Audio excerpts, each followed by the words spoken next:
So we finally know what games look like on the PlayStation 5 now. That's great. So is it a big jump over the PlayStation 4? Let's find out. Hi folks, it's Falcon and today on GameRanks, a comparison between the PlayStation 5 and the PlayStation 4's graphics. Starting off at number 10, it's Horizon Forbidden West versus Horizon Zero Dawn. Now, the PlayStation 5 gives us some amazing environmental and lighting effects.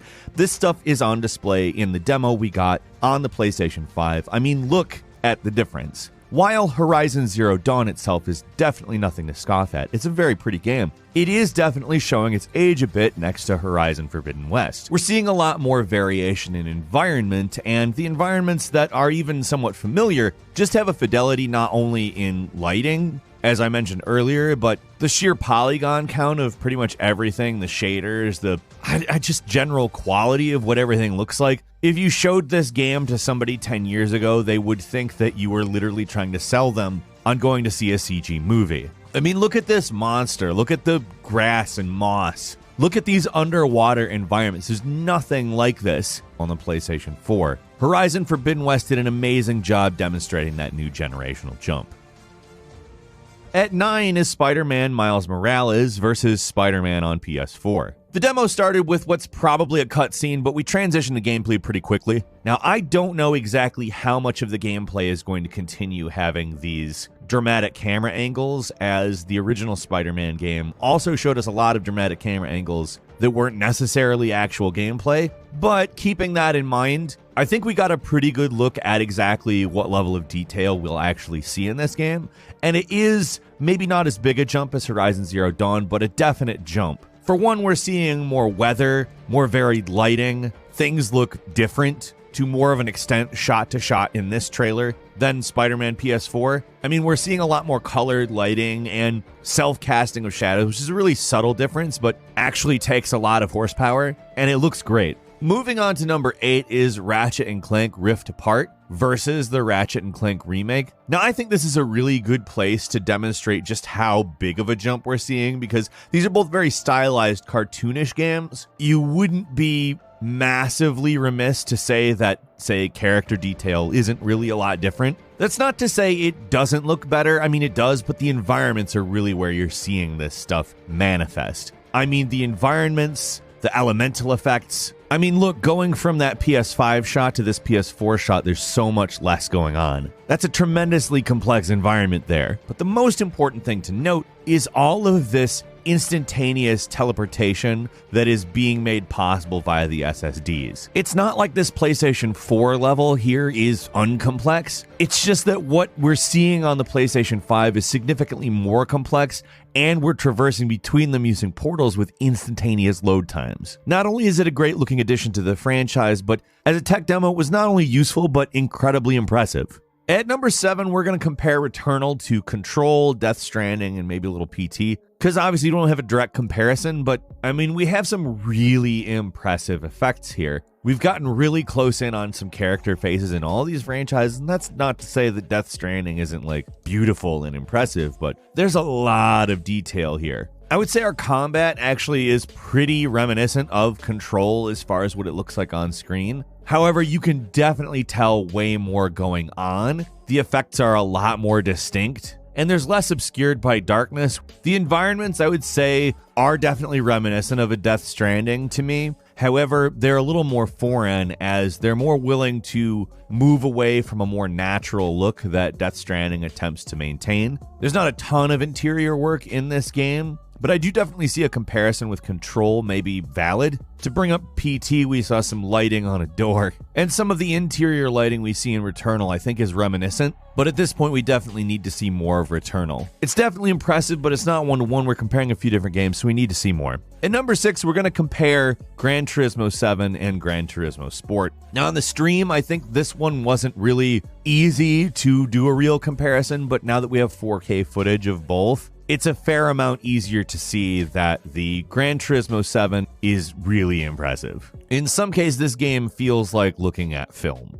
Pause it and you see these beautiful ray-traced, motion-blurred reflections as compared to the PlayStation 4 where you see the environmental box ones. And a lot of the footage, when you pause it, just looks like a photograph. Inside, I mean, you see a lot of impressive lights reflecting off of all of the various surfaces. Outside, you see motion blur in a manner that really does a good job convincing you that you are watching film. I mean, interior shots, exterior shots, lighting and reflections are really the key here, I think. That's not to say that the PlayStation 4s look bad, but like in motion, all of this stuff is just significantly more impressive. At number 5 is Oddworld Soulstorm versus Oddworld New and Tasty, the latter being a remake, the former being a brand new game that definitely does up the ante graphically speaking. Now, that's not to say the remake of the original Oddworld game doesn't do a hell of a lot with the graphics. It looked nothing like that before. However, we are looking at a much bigger in scale game. However, it does keep the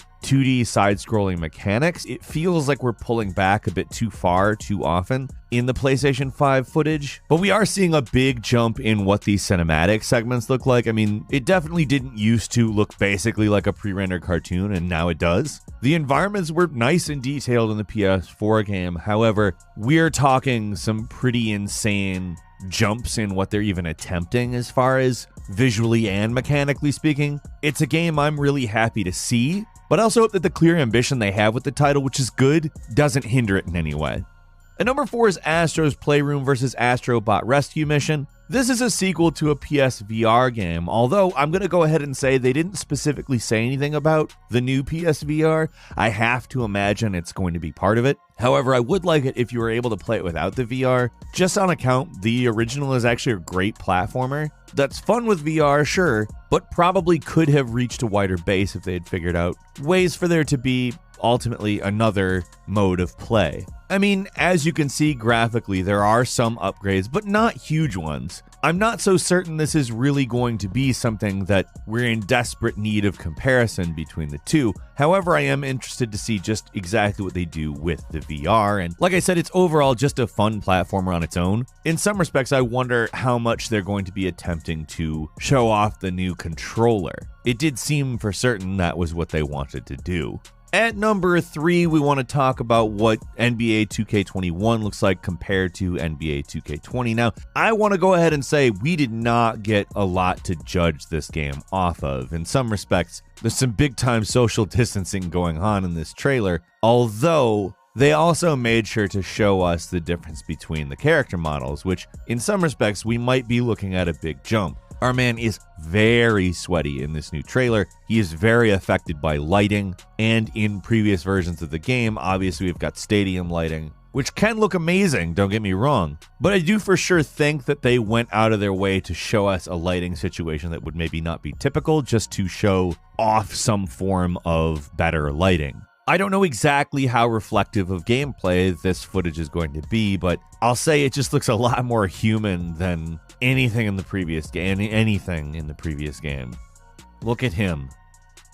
Number 2, we're going to do a comparison between this Demon's Souls remake, some Dark Souls 3, and a little Demon's Souls on the PS3. It's obviously not entirely fair to just directly compare this new version of it to the old version of it. Demon's Souls was originally a PS3 game, which is 2 generations, not 1 generation. But we do see a big jump from what we saw on the PlayStation 4. Although PlayStation 4 is a pretty game, don't get me wrong. We've got big environments, good environmental effects. The sort of scale of those effects is upped significantly here, though. Like, look at the rain and the scale and the magic effects that we're looking at. Like, look at that. That's beautiful. Nice environmental fog. I mean, what we're talking about is along the lines of just everything looks more cinematic, maybe. It's not as though this doesn't look good, it's that this looks way better. And I think there's obvious things like poly count and better effects, but less obvious things like ambient occlusion that are totaling in something that looks just way better. And finally, at number 1, we're talking about Resident Evil 7 versus Resident Evil 8. The PlayStation 5's 8 was kind of a surprise reveal, and it's really incredibly detailed and pretty looking and scary looking and grimy looking. But we have to remember that Resident Evil 7 on the PlayStation 4 looked really good. Do I think there's an obvious jump in what's possible? Yes, I do. We do see some general better realism as far as lighting. Hair looks better. Smaller environmental texturing looks better. I mean, we're kind of going for the same vibe with the creepy haunted house thing, but this one's much more grandiose and textured. The outdoor environments look far more realistic this time around, and while Resident Evil 4 went for this more mold-oriented, nasty baddie, we're kind of seeing a little bit more of a mystical, supernatural type baddie this time around, albeit a little bit along the lines of what you'd see in Resident Evil. So stylistically, there's a big difference. As far as fidelity goes, there is a definite jump as well. I mean, obviously. As far as what we're looking at on the PlayStation 5, I mean, everything has had the ante upped. It's all incredible looking, and I'm really excited for this console generation. How about you, though? Leave us a comment, let us know what you think. If you like this video, please click like. If you're not subscribed, now's a great time to do so. We upload brand new videos every day of the week, and of course, the best way to see them first is a subscription. Click subscribe. Don't forget to enable all notifications, and as always, we thank you very much for watching this video. I'm Falcon. You can follow me on Twitter at Falcon the Hero. We'll see you next time, right here on Game Ranks.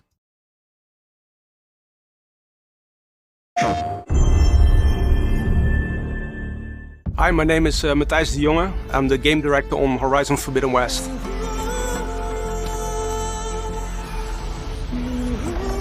Horizon Forbidden West is an open-world action RPG that takes place in the distant future. And you play as Aloy, a hunter of the Nora tribe, who is on an epic quest to solve mysteries and secrets that will change her life forever. The title Forbidden West actually refers to a mysterious new frontier that stretches from Utah in the USA all the way to the Pacific Ocean in the West. So ever since the first game, we really wanted to make a world that is so beautiful that you just want to be there. And with the additional power of the PlayStation 5, we can make that world even more detailed and more vibrant and more immersive.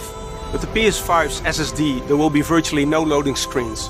So in an open world game like Horizon Forbidden West, if you open up the map and fast travel from one end to the other, restarting from a checkpoint will be super fast. And when you boot up the game, you're right there in the action. As Aloy travels into the Forbidden West, she discovers stunning valleys, deserts and ruined cities full of iconic landmarks. For the sequel, we wanted to go wider and deeper, so the map is a bit bigger, but we also wanted to let players discover what lies hidden beneath the surface of lakes and rivers. The landscapes may be stunning, but danger lurks in every corner in the Forbidden West. It is home to a large variety of machines. Shell snappers that guard the shores and swamps, snapmaws that hunt the waterways, and sunwings that patrol the skies. Players will discover dozens of new machines as they explore the Forbidden West, and each of these machines has to be scanned and studied in order to fight them effectively. The Forbidden West is also home to new tribes, and some of them are peaceful and others are hostile, and one of these hostile tribes has discovered the knowledge of how to override machines and use them as beasts of war in combat. One of the bigger machines is the mammoth-like Tremor Tusk. It's loaded with weapons and heavy-plated armor, and it's already dangerous when you encounter it in the wilds, but when it's specially outfitted by the tribes, it's even more dangerous. The Forbidden West harbors an even greater challenge, that's a collapsing biosphere. A red blight infects the lands, is choking wildlife and starving animals and tribes. And the weather has spiraled out of control, generating massive supercell storms that flood canyons and fields. Aloy will have to go to great lengths in order to save this world. As the game is built and designed on mystery, we don't want to spoil all the surprises today. We have been working very hard in order to create a worthy sequel, one that will hopefully appeal to all the fans, but also newcomers to the franchise. And we're aiming to release the game next year in 2021.